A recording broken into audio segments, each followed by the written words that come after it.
आप सभी को गुड मॉर्निंग। मैं विवेक सारस्वत आप सभी का आपके अपने YouTube channel aviator academic classes पर आपका स्वागत करता हूं। आज की क्लास में हम लोग नाभिक के विषय में चर्चा करेंगे। जैसा कि हम और आप जानते हैं कि फैब में आपका बोर्ड परीक्षा है, उन बोर्ड परीक्षाओं को निर्धारित किया गया है और इसीलिए हम इसी क्रम में हम लोग महत्वपूर्ण टॉपिकों पर सबसे पहले चर्चा कर रहे हैं। जैसा कि हम और आप जानते हैं, इससे पहले हम लोगों ने अर्धचालक के विषय में बात की है। अर्धचालक आपका बोर्ड परीक्षाओं में 8 मार्क्स का आता है। साथ ही साथ में नाभिक और परमाणु, ये जो दो चैप्टर हैं, ये भी आपके 8 मार्क्स के आते हैं, है ना। तो चलिए, अभी तक हमने क्या पढ़ा पहले उसको समझते हैं, फिर आगे की स्थिति को चर्चा करते हैं। अभी तक हम लोगों ने पढ़ा कि नाभिक क्या होता है,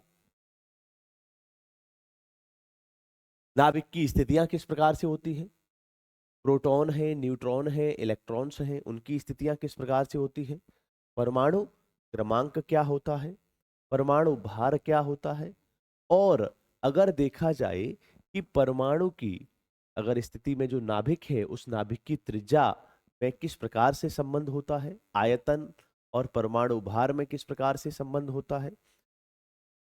साथ ही साथ में इससे संबंधित हम लोगों ने कुछ न्यूमेरिकल्स किए थे, द्रव्यमान संख्या के विषय में बात की थी, नाभिक के घनत्व के विषय में बात की थी, है ना। अब नाभिक के घनत्व के विषय में अगर हम लोग बात करें तो एक स्थिति और समझते हैं। ठीक है, यहीं पर मैं इसको ऐड कर देता हूं। देखिए क्या है, अगर आपसे कहा जाए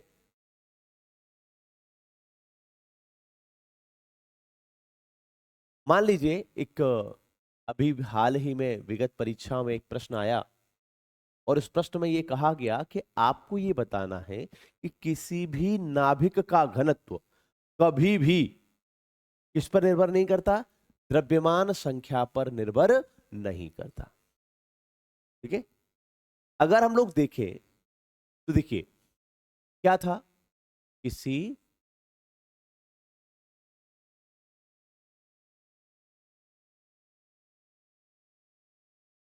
नाभिक का घनत्व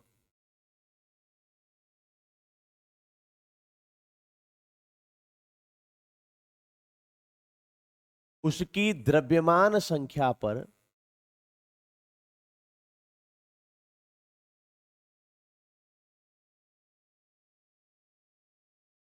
द्रव्यमान संख्या पर निर्भर नहीं करता।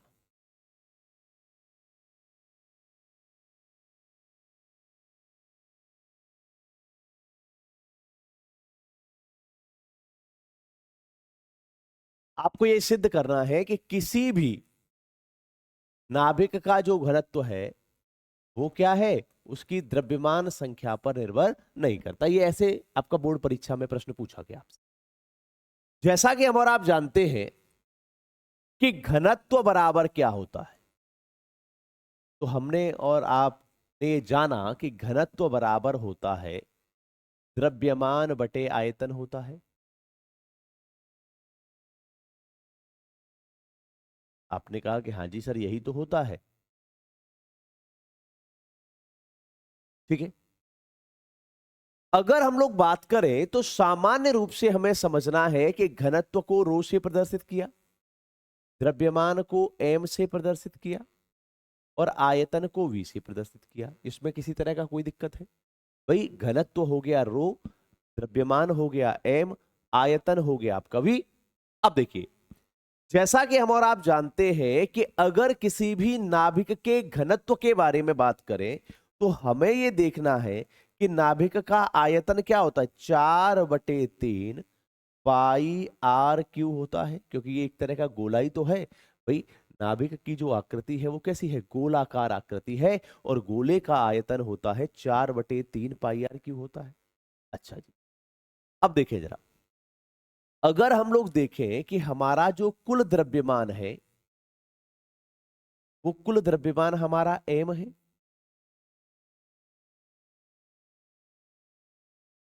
कुल द्रव्यमान क्या है, एम है ना। यदि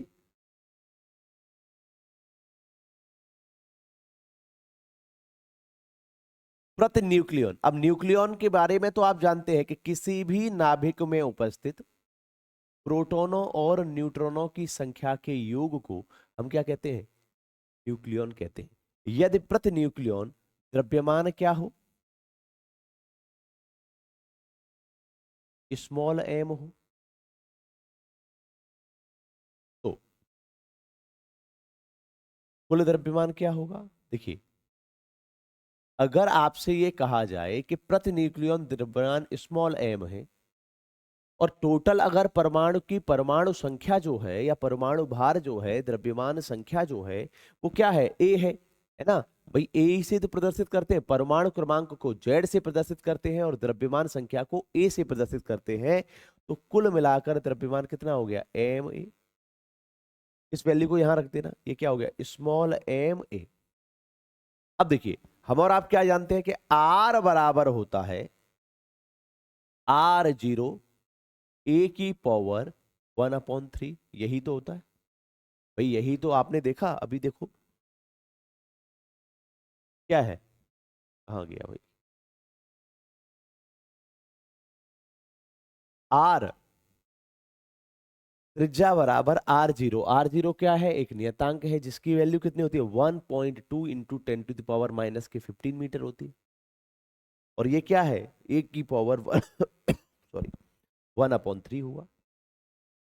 ठीक है, अब हम लोग क्या देखेंगे, अब हमने यहां पर देखा तो रो की वैल्यू क्या हो गई, रो की वैल्यू हो गई एम ए अपॉन 4/3 पाई।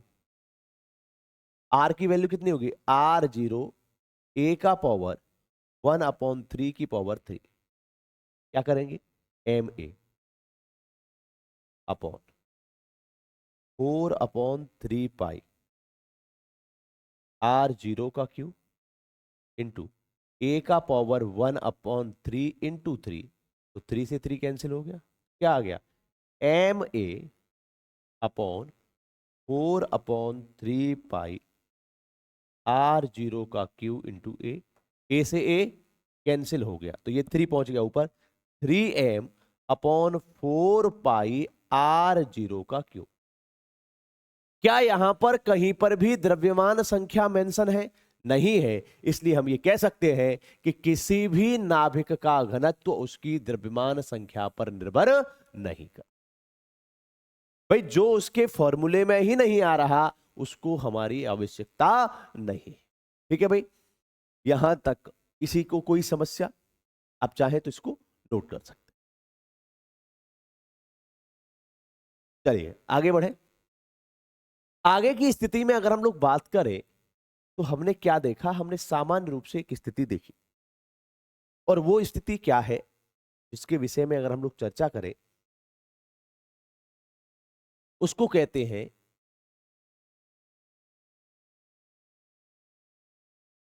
द्रव्यमान क्षति।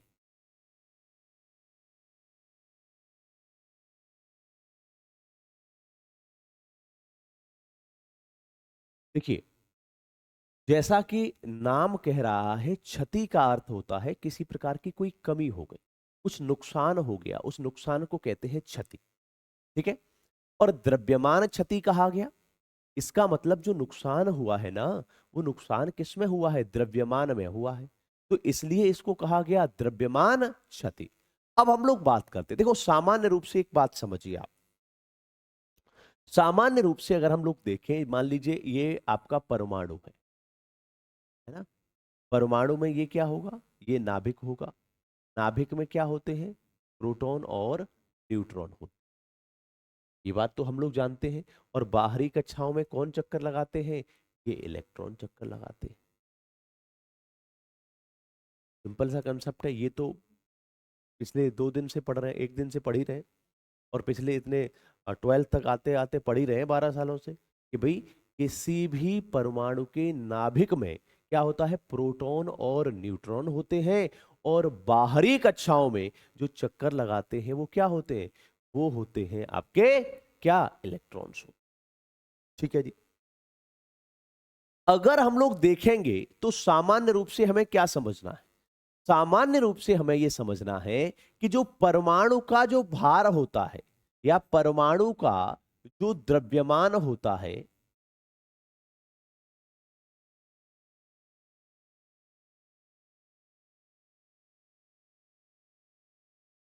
परमाणु का जो द्रव्यमान है वो परमाणु का द्रव्यमान मुख्य रूप से किसके कारण होता है? तो परमाणु का जो द्रव्यमान है वो होता है प्रोटॉन और न्यूट्रॉन के कारण। सिंपल सी बात है भाई, नाभिक में क्या है? प्रोटॉन और न्यूट्रॉन है, तो परमाणु का द्रव्यमान किसके कारण होता है? प्रोटॉन और न्यूट्रॉन के कारण होता है। लेकिन परमाणु का जो द्रव्यमान होता है ये प्रोटॉन और न्यूट्रॉन के द्रव्यमान के बराबर नहीं होता।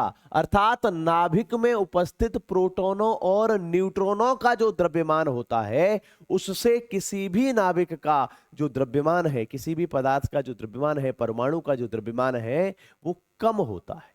जैसे फॉर एग्जाम्पल, अगर नाभिक में इन न्यूक्लियॉन्स का जो द्रव्यमान है मान लीजिए 1 है ना, और इसका द्रव्यमान होगा 0.98, किसी परमाणु का द्रव्यमान हो गया 0.98, और जबकि न्यूक्लियॉन्स जो मौजूद हैं अर्थात प्रोटॉन और जो न्यूट्रॉन मौजूद है उसकी वजह से द्रव्यमान कितना होना चाहिए?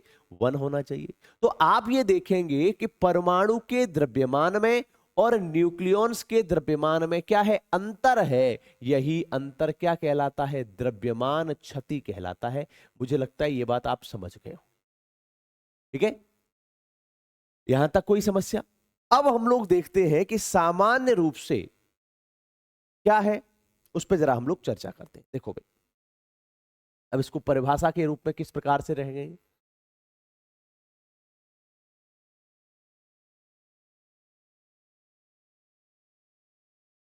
कैसे लिखेंगे? किसी नाभिक का द्रव्यमान, क्या? किसी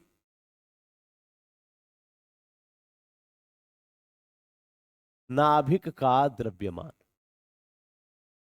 या वास्तविक द्रव्यमान।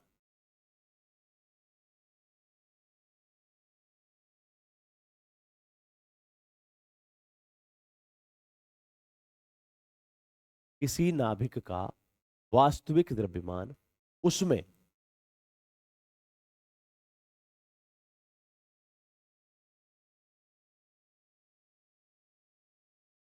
उपस्थित किसी नाभिक का वास्तविक द्रव्यमान, उसमें उपस्थित न्यूक्लियनों,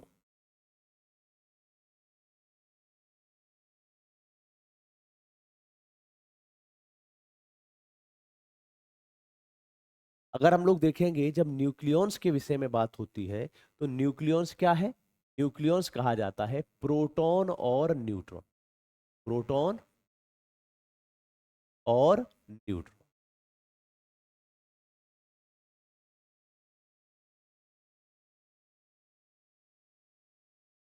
तो किसी नाभिक का वास्तविक द्रव्यमान उसमें उपस्थित न्यूक्लियनों के द्रव्यमान से कम होता है।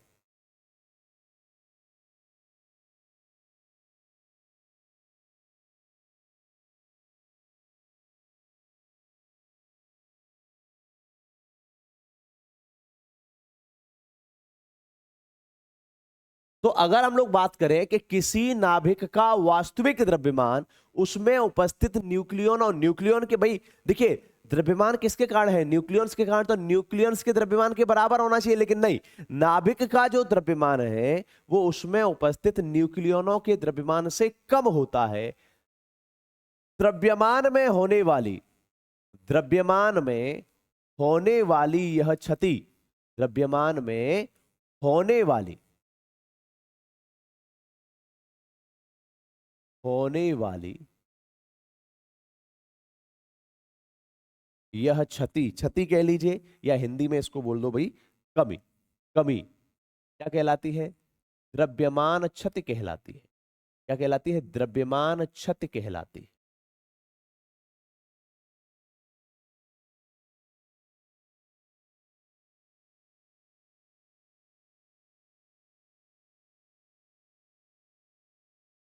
ठीक है, तो अगर आपसे कहा जाए कि नाभिक में उपस्थित होते हैं न्यूक्लियॉन्स, न्यूक्लियॉन्स का द्रव्यमान होता है, अब नाभिक का जो वास्तविक द्रव्यमान है वो न्यूक्लियॉन्स के द्रव्यमान से थोड़ा कम होता है, और ये कमी ही क्या कहलाती है? ये कमी कहलाती है आपकी द्रव्यमान क्षति। अगर आप देखेंगे एक मेजर रोल प्ले करता है द्रव्यमान क्षति। कैसे मेजर रोल प्ले करता है? आपने पढ़ा होगा देखो जब आप आगे, अभी इस क्लास में ही हम लोग आगे पढ़ेंगे कि जैसे नाभिकीय विखंडन क्या है, नाभिकीय संलयन क्या है, तो आपने ये बात क्लास 10th में भी पढ़ी होगी कि चाहे तो नाभिकीय विखंडन की बात की जाए, विखंडन का अर्थ होता है टूटना, किसी भारी नाभिक का छोटे छोटे नाभिकों में टूटने की प्रक्रिया को हम क्या कहते हैं, नाभिकीय विखंडन कहते हैं। छोटे छोटे नाभिकों का परस्पर में मिलकर एक भारी नाभिक बनने की प्रक्रिया को हम क्या कहते हैं, इसको हम कहते हैं नाभिकीय संलयन। ये बात तो आपने पढ़ी है। अब आप बताइए, आपने ये चीज देखा होगा कि चाहे विखंडन हो और चाहे हो संलयन, इस दोनों की दोनों स्थिति में आपने एक बात को ध्यान पूर्वक समझा होगा, और वो समझने वाली बात यह है कि इसमें अपार ऊर्जा उत्सर्जित होती है। कभी कभी आपसे ये पूछ लेता है कि ये बताइए कि नाभिकीय विखंडन और नाभिकीय संलयन में ये जो ऊर्जा उत्सर्जित होती है, ये ऊर्जा उत्सर्जित किसके कारण होती है? तो ये ऊर्जा किसके कारण होती है? द्रव्यमान क्षति के कारण उत्सर्जित हो। क्योंकि जैसा कि हमारा आइंस्टीन का नियम है, द्रव्यमान ऊर्जा संरक्षण नियम क्या कहता है कि द्रव्यमान को ऊर्जा में और ऊर्जा को द्रव्यमान में परिवर्तित किया जा सकता है। तो ये जो द्रव्यमान में क्षति हो रही है, इसी की वजह से नाभिकीय संलयन और नाभिकीय विखंडन में क्या होता है, ऊर्जा का उत्सर्जन होता है। Is that clear? चलिए अब हम लोग बात करते हैं कि द्रव्यमान क्षति क्या है। अगर इसको फॉर्मूला बेसिस देखा जाए तो द्रव्यमान क्षति क्या है? हमने क्या कहा? हमने कहा आपसे कि नाभिक में उपस्थित न्यूक्लियनों के द्रव्यमान से कम होता है नाभिक का वास्तविक द्रव्यमान। तो क्या होगा? द्रव्यमान क्षति बराबर क्या होगा? न्यूक्लियनों का द्रव्यमान। अब न्यूक्लियनों की जगह हम क्या लिख सकते हैं? प्रोटॉन का द्रव्यमान। प्रोटोनों का द्रव्यमान, भाई नाभिक में कितने प्रोटॉन है उसका द्रव्यमान। और ध्यान रखिएगा, इससे संबंधित एक न्यूमेरिकल हर बार एग्जाम में पूछा जा रहा है और 5 नंबर का वैसे आता है। प्रोटॉनों का द्रव्यमान प्लस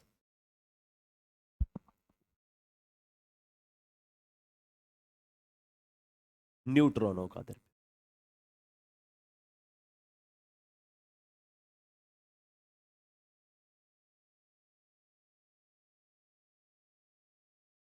तो प्रोटोनों का द्रव्यमान और न्यूट्रॉनों के द्रव्यमान को जोड़ दिया तो न्यूक्लियॉन्स का द्रव्यमान हो गया, माइनस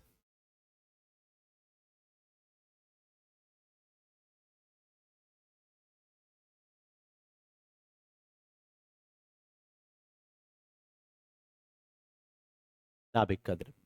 तो हम क्या करेंगे? प्रोटोनों के द्रव्यमान और न्यूट्रॉनों के द्रव्यमान में किसी नाभिक में उपस्थित जो प्रोटोनों हैं, उन प्रोटॉन्स का द्रव्यमान और न्यूट्रॉन्स के द्रव्यमान को ऐड कर देंगे और उसमें से माइनस कर देंगे किसका? नाभिक का द्रव्यमान। तो ये मिलकर क्या बना देंगे? ये मिलकर बना देंगे आपका द्रव्यमान। ठीक है भाई, यहां तक मुझे लगता है किसी तरह की कोई समस्या नहीं। ये बात और मैं आपको नोट कर देता हूं, क्या है ये और समझते हैं क्या है भाई,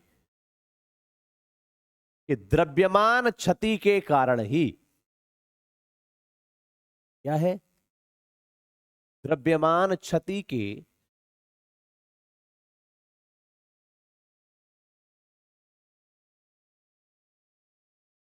कारण ही क्या होता है?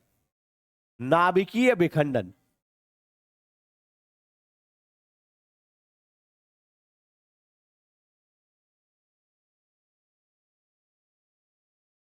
और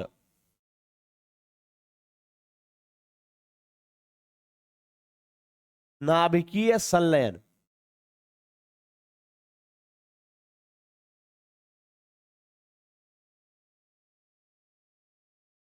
क्या कहा गया? अगर आपसे पूछ ले कि नाभिकीय विखंडन और नाभिकीय संलयन की जो प्रक्रिया होती है, उस नाभिकीय विखंडन और नाभिकीय संलयन की प्रक्रिया में ऊर्जा क्यों उत्पन्न होती है, तो आप कह सकते हैं कि द्रव्यमान क्षति के कारण ही नाभिकीय विखंडन और नाभिकीय संलयन की क्रिया में या अभिक्रिया में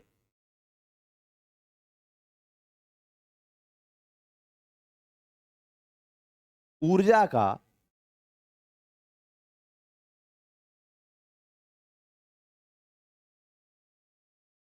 उत्सर्जन होता है।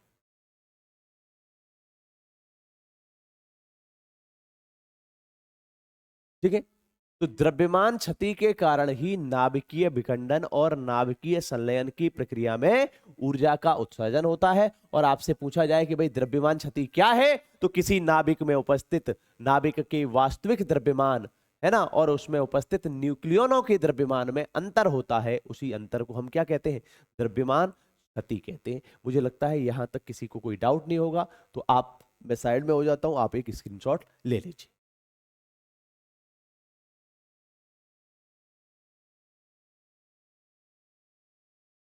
ठीक है भाई, आगे बढ़े। देखिए, अब सब स्थिति आती है,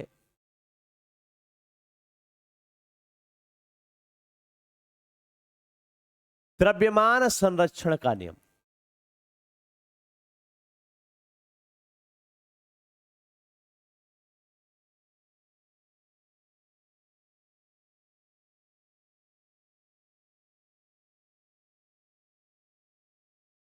क्या कहा गया? अब देखिए, ऊर्जा संरक्षण का नियम पढ़ा है आपने। क्या कहता है ऊर्जा संरक्षण का नियम?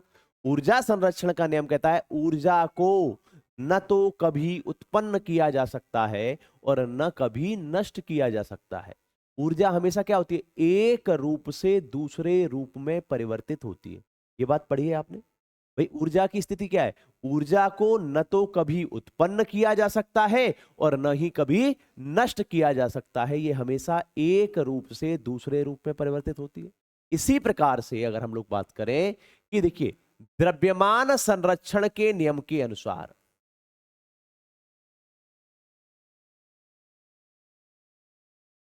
द्रव्यमान संरक्षण के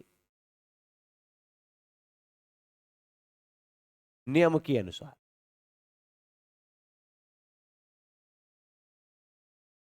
क्या कहा गया? जैसा कि हम और आप जानते हैं, द्रव्यमान कैसा होता है, द्रव्यमान स्थिर होता है, निश्चित होता है। आपने अगर देखा हो क्लास 11th में जब गुरुत्वाकर्षण बल पढ़ते हैं, तो उसमें आपको पता है कि पृथ्वी पर अगर किसी वस्तु का द्रव्यमान जितना है, तो आप चाहे चांद पर भी चले जाइए, द्रव्यमान में किसी तरह का कोई भी परिवर्तन नहीं होगा। तो द्रव्यमान संरक्षण नियम के अनुसार क्या स्थिति है, किसी वस्तु का द्रव्यमान सदैव कैसा रहता है, नियत रहता है ना? क्या है? किसी वस्तु का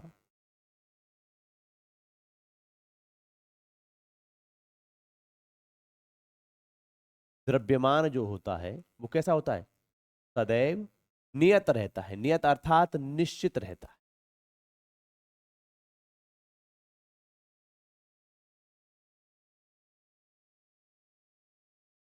है ना? अब जैसा कि हम और आप जानते हैं, अभी आपने क्या पढ़ा, अभी आपने पढ़ा कि नाभिकीय संलयन की प्रक्रिया हो चाहे नाभिकीय विखंडन की प्रक्रिया हो, इन दोनों स्थितियों में अपार ऊर्जा उत्सर्जित होती है। और ये ऊर्जा किसके कारण होती है, ये ऊर्जा जो उत्पन्न होती है, ये होती है द्रव्यमान क्षति के कारण, अर्थात द्रव्यमान को ऊर्जा के रूप में बदला जा सकता है।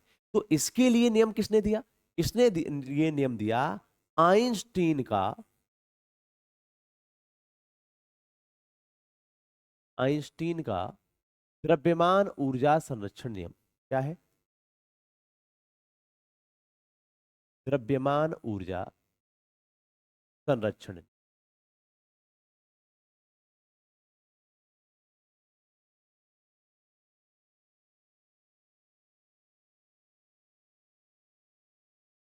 अगर हम आइंस्टाइन के द्रव्यमान ऊर्जा संरक्षण नियम के बारे में बात करें, तो आपको एक सामान्य सी स्थिति ध्यान रखनी। मान लीजिए किसी भी वस्तु में, या सॉरी कोई भी नाभिक है, उस नाभिक में द्रव्यमान क्षति हो रही है एम की, है ना? क्या कहा गया? इसके नियम के अनुसार किसी भी वस्तु का जो द्रव्यमान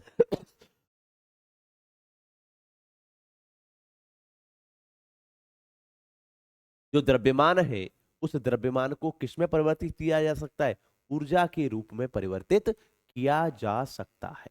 ठीक है, तो आइंस्टाइन का द्रव्यमान ऊर्जा संरक्षण का नियम क्या कहता है कि किसी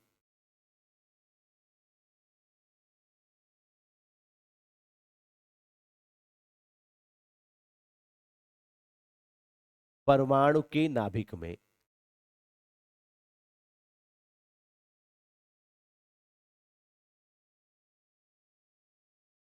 परमाणु के नाभिक में होने वाली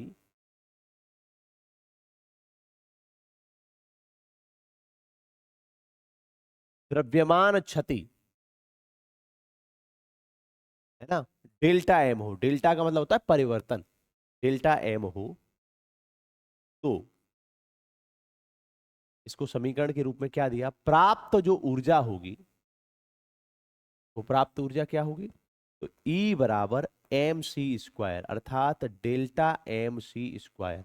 अगर होने वाला जो परिवर्तन है, आपने ये पढ़ा होगा ना, E बराबर एम सी स्क्वायर, जहां m क्या होता है, द्रव्यमान में होने वाली क्षति है या द्रव्यमान है, और c क्या है, c होता है प्रकाश की चाल। क्या होता है, प्रकाश की चाल होती। और आप और हम जानते हैं कि c का मान क्या होता है, 3 × 10⁸ मीटर पर सेकंड होता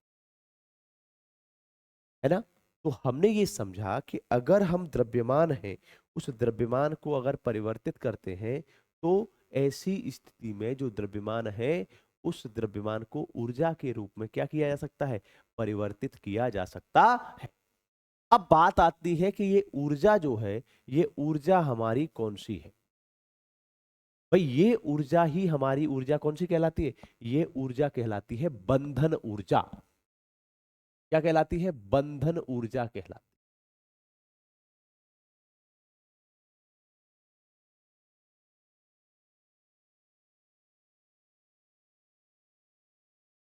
ठीक है भाई। अब बात क्या आती है, स्थिति ये हो गई कि बंधन का मतलब होता है बांधना। क्या होता है, बांधना होता है। ठीक है भाई, क्या कहा गया, बंधन का मतलब क्या होता है, बांधना हो गया।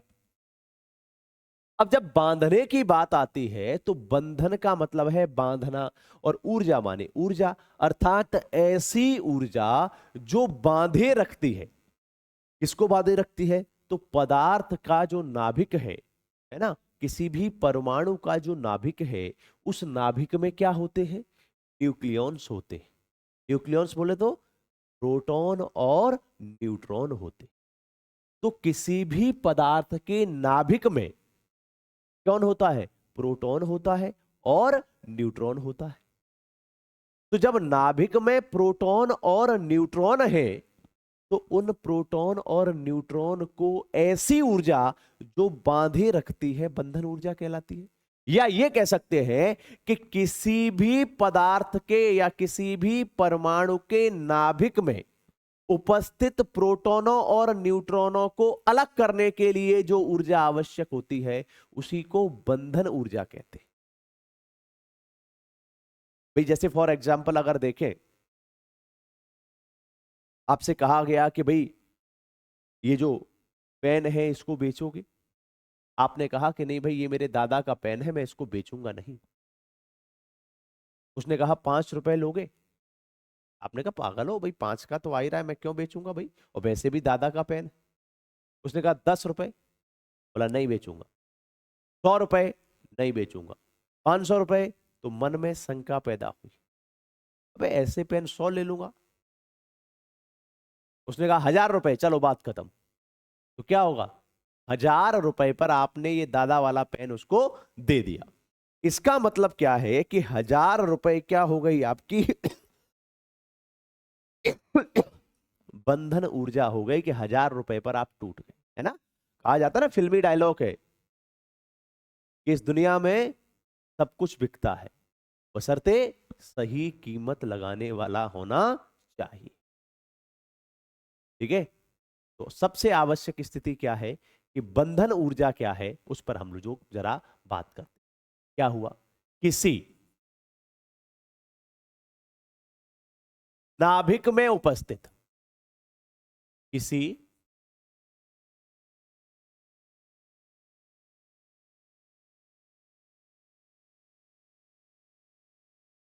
ध्यान दीजिए, हम इस टारगेट को लेकर चल रहे हैं कि इस 2 महीने में, नवंबर है, दिसंबर जनवरी फेब में आपके 24 फेब से एग्जाम है, तो हमारा टारगेट है इस 2 महीने में आप इतना स्कोर कर जाएं कि 80 to 90% आप स्कोर करेंगे।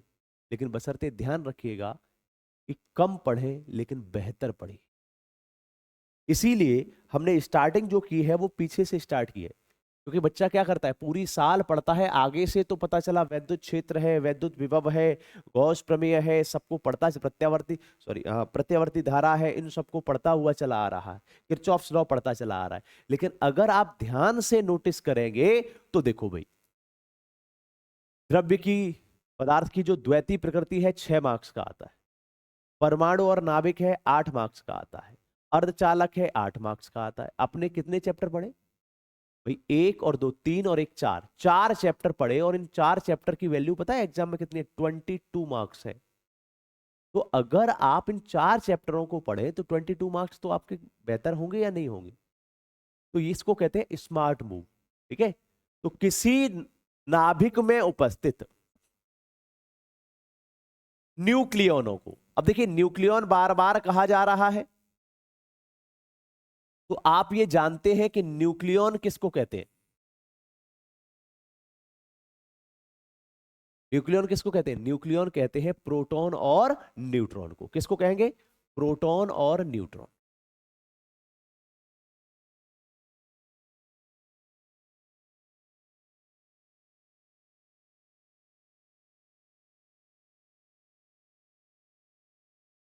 को अलग करने के लिए, को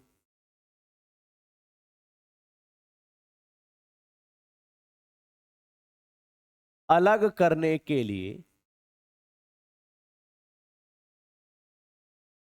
आवश्यक ऊर्जा की मात्रा को, आवश्यक ऊर्जा की मात्रा को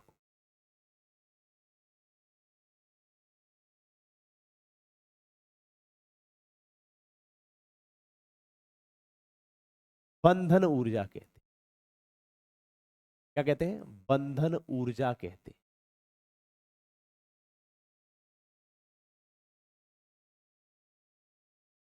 ये आपको समझ, क्या कहा गया?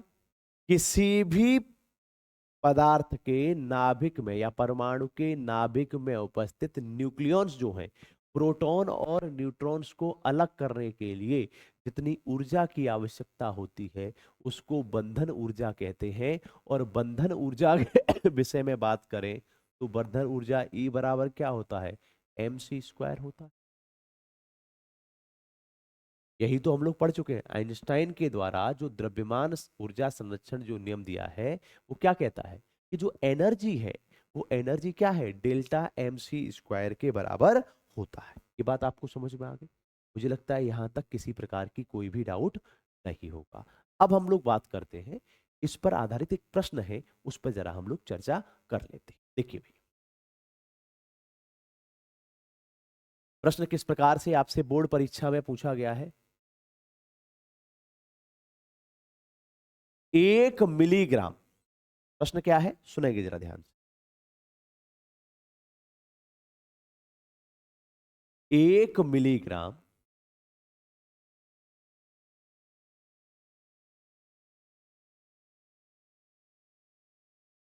द्रव्यमान क्षति से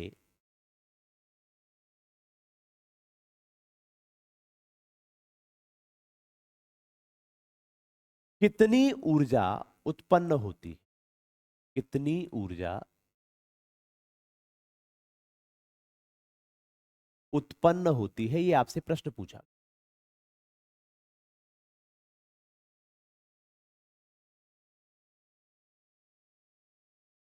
ठीक है, सामान्य सी स्थिति है। उसमें कहा गया है कि द्रव्यमान जो क्षति है वो 1 मिलीग्राम है। देखिए, जैसा कि हम और आप जानते हैं, आपसे एनर्जी पूछी गई है, तो एनर्जी होता है ई बराबर क्वेश्चन मार्क हो गया। सबसे पहले बड़े आराम से ये देखो दिया क्या गया है। फिर कहा गया द्रव्यमान में जो क्षति है वो कितनी है? 1 मिलीग्राम है। 1 मिलीग्राम। अब देखो सामान्य सी बात आप समझिए। देखो, सबसे पहले जो स्टैंडर्ड यूनिट है आपके द्रव्यमान की वो क्या है? स्टैंडर्ड यूनिट आपकी किलोग्राम है। तो 1 मिलीग्राम को देखो, अब हमारे कई साथी ऐसे हैं जो बेचारे नहीं जानते हैं, ठीक है, चलो भाई देखो मैं बता देता हूं, है ना, बाकी तो सब लोग आप होशियार हो। Kilo, hecto, deca, metre, gram, है ना, लीटर, ये एक ही कैटेगरी में।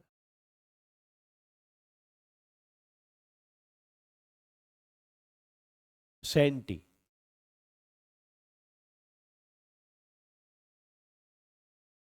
Deka, deci centi milli sir, deci centi और मिली। अब मिली से आप पहुंच रहे हो इधर, क्या करेंगे? 1 2 3 4 5 6, अर्थात 1 मिलीग्राम बराबर क्या होगा? 10⁻⁻⁶। ठीक है, और यदि आप ऐसे जा रहे होते, 1 किलोग्राम में कितने हैं, तो 1 किलोग्राम से 1 2 3 4 5 6, तो 10⁻⁶ हो जाए।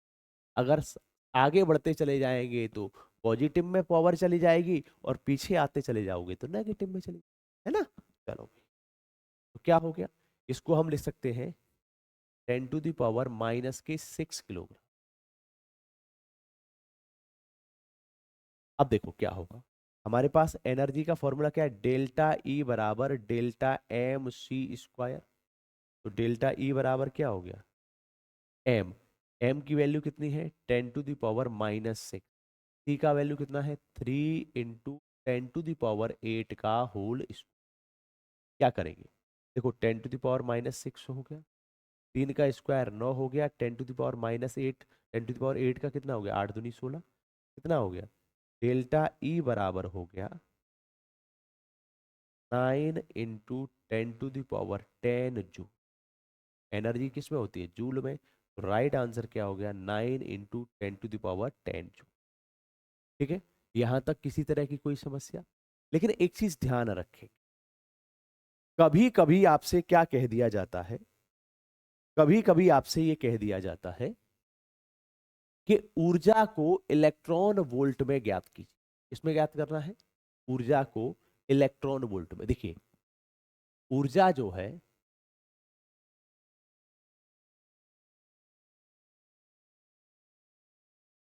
इलेक्ट्रॉन वोल्ट में ज्ञात करना,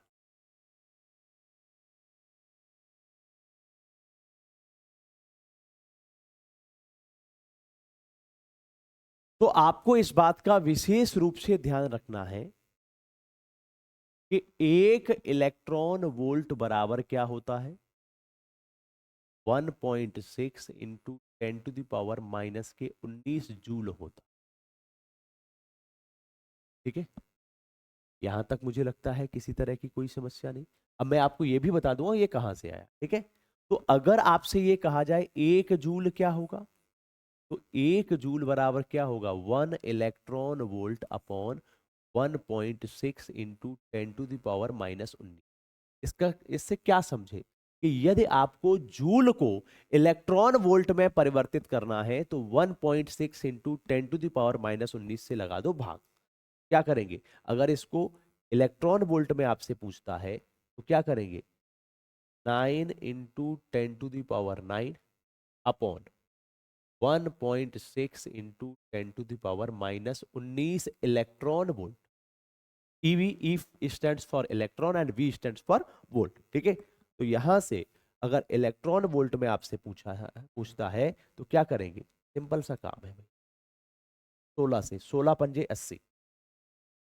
पहले तो ये 10⁻⁻19 है, ऊपर जाएगा तो 10 ये हो गया 28, 19 एंड 9 दैट इज 28 हो गया। अब यहाँ पे आप डिवाइड करो, देखो 16 × 5 = 80, 10 हो गया, है ना भाई, पॉइंट लगा दिया है, 16 × 5 = 80 हो गया, पॉइंट लगाएंगे, ठीक है।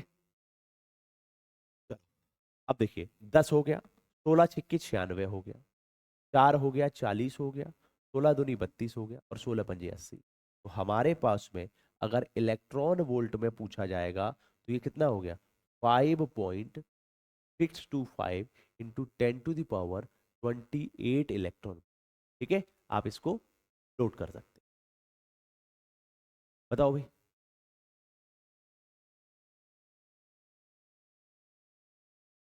अरे ये 10⁻10 है ना, सॉरी, 10 कितना है, 10 है। 10 होगा तो ये कितना होगा, 28 नहीं होगा, है ना। ये कितना होगा, 10⁻29, 10⁻29 इलेक्ट्रॉन। ठीक है, इसको थोड़ा सा, यहाँ हम लोग ये थोड़ी गलती कर दी, है ना, इसको जो थोड़ा ढक गया था, ये क्या हो गया, 9 × 10⁻10। ठीक है। तो अगर आपको जूल को किस में बदलना है, जूल को यदि आपको इलेक्ट्रॉन वोल्ट में बदलना है तो 1.6 इंटू 10⁻⁻19 से आप क्या करेंगे, डिवाइड करेंगे। मैं साइड में हो रहा हूँ, आप स्क्रीनशॉट ले सकते हैं और आप इसको नोट भी कर। ठीक है,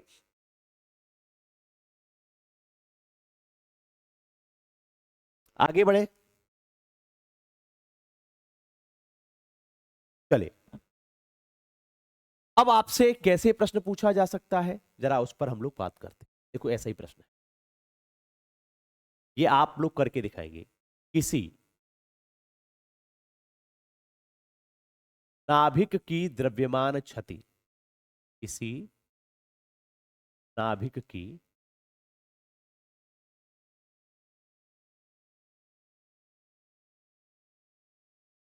द्रव्यमान क्षति 2 × 10⁻⁻6 किलोग्राम है।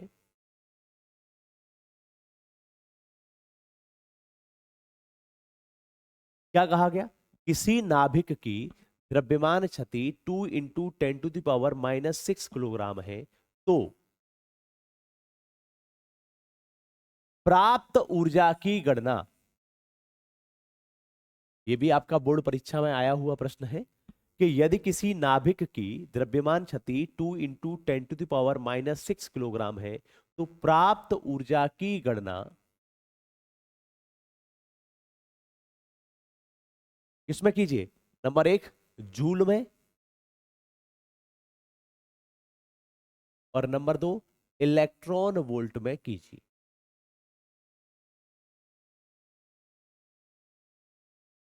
अब मान लीजिए ये आपका प्रश्न है, क्या करेंगे। बिल्कुल सरल सी बात है। सरल सी बात क्या कह रही है कि देखो द्रव्यमान क्षति, तो डेल्टा एम बराबर क्या हो गया, 2 × 10⁻⁻6 है। डेल्टा ई बराबर आपको निकालना है। हम और आप क्या जानते हैं, डेल्टा ई बराबर डेल्टा एम सी स्क्वायर। तो डेल्टा ई कितना हो गया, डेल्टा एम कितना है, 2 × 10⁻⁻6 किलोग्राम, इंटू सी का वैल्यू क्या है, 3 × 10⁻8। स्क्वायर है तो 2 बार गुणा कर दो भाई, वही तो स्थिति है। देखो भाई, डेल्टा ई बराबर 2 3 × 9 = 18, 18 × 10⁻10 जूल। मुझे लगता है यहां तक तो किसी को कोई दिक्कत है नहीं, है ना भाई। 9 × 18, अच्छा जी। अब देखो ये स्थिति तो क्लियर हो गई। अब आपको किस में बताना है, इलेक्ट्रॉन वोल्ट में निकालना है। तो इलेक्ट्रॉन वोल्ट में निकालने के लिए हम क्या करेंगे, 18 × 10⁻10 अपॉन 10⁻10 है, अपॉन 1.6 इंटू 10⁻⁻19 इलेक्ट्रॉन। क्या होगा, ये ऊपर पहुंच गया तो 18, पॉइंट हटाओगे, जीरो बढ़ा दोगे तो कितना हो गया, 180 इंटू 10⁻29/16। यही तो हुआ, 16 × 16, 16 × 16 हो गया। ठीक है जी।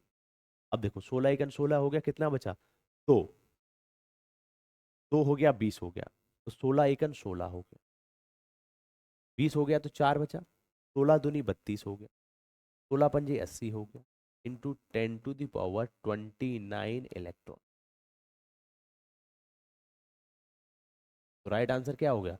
अगर आपसे जूल में पूछेगा तो वैल्यू होगी 18 इंटू 10⁻10, है ना? और अगर इलेक्ट्रॉन वोल्ट में पूछेगा तो 11.25 इंटू 10⁻29 इलेक्ट्रॉन। बताइए, क्या यहां तक कोई समस्या है? किसी तरह का कोई डाउट हो तो बता। ठीक है, तो चलिए आज की इस क्लास को हम लोग यहीं पर समाप्त करते हैं। क्लास आपको कैसी लगी ये आप जरूर बताएं, कमेंट के माध्यम से बताएं, वरना आप हमें स्क्रीन पर जो आपकी ये नंबर है 7505123688, इस पर आप हमें क्या कर सकते हैं, मैसेज ड्रॉप कर सकते हैं। मैसेज ड्रॉप करने के बाद अपनी समस्याएं आप बता सकते हैं। इससे संबंधित जो पीडीएफ है, अगर आप पीडीएफ चाहते हैं, पीडीएफ को क्या करें, इस मैसेज पर आप मैसेज ड्रॉप करें, आपको पीडीएफ भेज दी जाए। क्लास में जुड़े रहने के लिए धन्यवाद। मिलते हैं नेक्स्ट क्लास में। Thank you.